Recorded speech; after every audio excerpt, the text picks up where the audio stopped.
everybody gets involved for different reasons, and it's really it's neat. It's rewarding.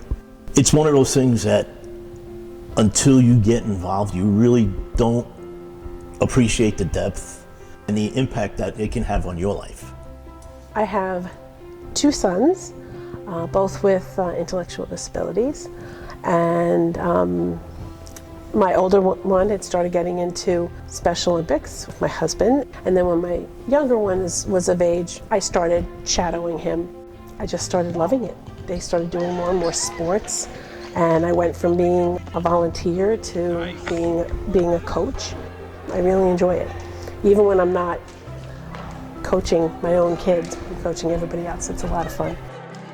So I decided to become a coach with the Special Olympics, partially through my job and then because I met one of the athletes. So through my job, we volunteer a lot for different events. Some of those events are fundraisers that the Special Olympics puts on. So I did one outing with the Special Olympics, helping them with a fundraiser, and I met Daniel. He was wearing his medals from some of the events that he had won in the past. And so I got to talking to him, I got talking to the other coaches, and I was like, well, this is something that you want to be a part of. I don't have anything else that I'm bringing my time to that is as worthy of a cause as this, so let's go for it. I thought that it would be hard for me because I'm not particularly athletic, but I found that actually I'm very good at teaching sports even though I'm not particularly athletic. You didn't have to be athletic to be a coach.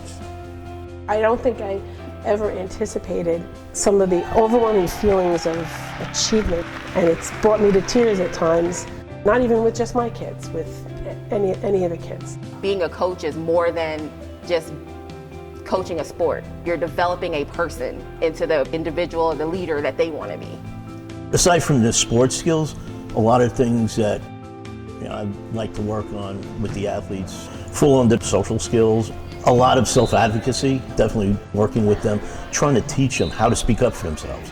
The fact that even though they may have been told by society that they have a disability, they have rights. We want to be able to teach them each sport. It's not even just the sports, it's the sports, the competition, socializing with each other, and just trying to be the best that they can be.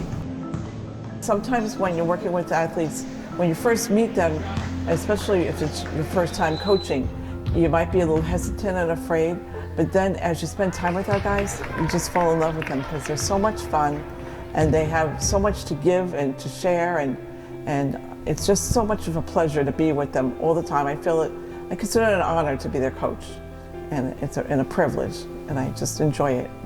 But I'm really there for them, whatever I can do to support my athletes.